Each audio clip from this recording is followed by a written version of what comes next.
Part of a first-of-its-kind lawsuit against an industry that's been given rare immunity regardless of any mistakes it makes. A local mom says one of those mistakes ruined her life. 2 News investigates. Jake Taylor looks at the fight over vaccine company protections and what this Utah lawsuit could mean for the future.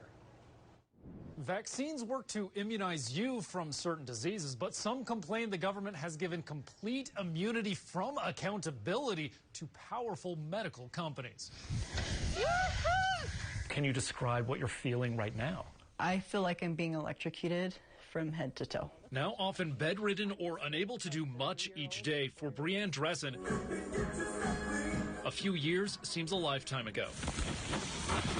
Brianne says she was a healthy and active mom of young kids. As the COVID pandemic raged, she saw it as an opportunity and a duty to be part of a clinical trial for a vaccine. I really wanted to teach my kids that, just because things get hard doesn't mean that we need to crumble. Almost immediately, she started having disturbing symptoms. Some days it's a 10 out of 10 on pain, and I can't even think straight, and some days it's like a 4 or a 5. That quickly progressed. It's taken 3 years to figure out how to cope with it, how to live with it, how to, bottle it up so I can, have conversations with people and be able to hug my kids and take care of them, or try to. Sorry.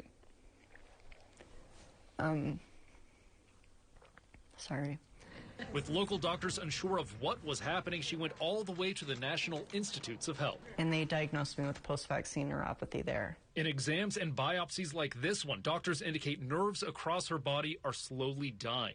For most who've been potentially hurt by a medication, their recourse would be the courts, as we've seen with opioid lawsuits. But during the pandemic, Congress passed something called the PrEP Act. The federal government issued a declaration granting immunity to vaccine manufacturers. U of U law professor Daniel Aaron says it's sweeping immunity, essentially banning almost all lawsuits for those who claim they were harmed. You're the one person who's been harmed by a pharmaceutical product in the one way in the United States that you cannot hold anyone accountable for. But her case is more unique in that she says as part of the clinical trial, she signed a document where here AstraZeneca promises it will, quote, pay the costs of medical treatment for research injuries. Yeah, so her attorneys believe it's a contract that will allow this lawsuit when any other would be stopped. They made those promises. She relied on those promises when participating in the trial. And when she was seriously injured, they were nowhere to be found. We had to refinance our house. We had to hire a nanny. We were sunk really fast. And she says she can't be the mom she wants to. As a mom, you don't want to be a burden to your family. You don't want to be the sinking ship. You're supposed to be the anchor, actually, that keeps it all together. Her attorneys argue the protection Congress gave to a specific industry puts many more people at risk. Why are cars safer? It's because they know they'll be sued if they cause a problem.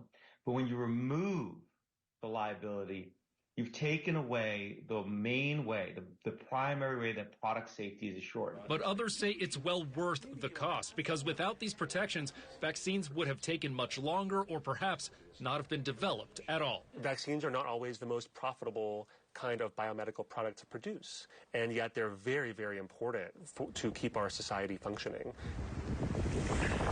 The law professor I spoke with told me despite any signed contract, he predicts the PrEP Act will still cause this case to be dismissed. If not, he could see it going all the way to the U.S. Supreme Court.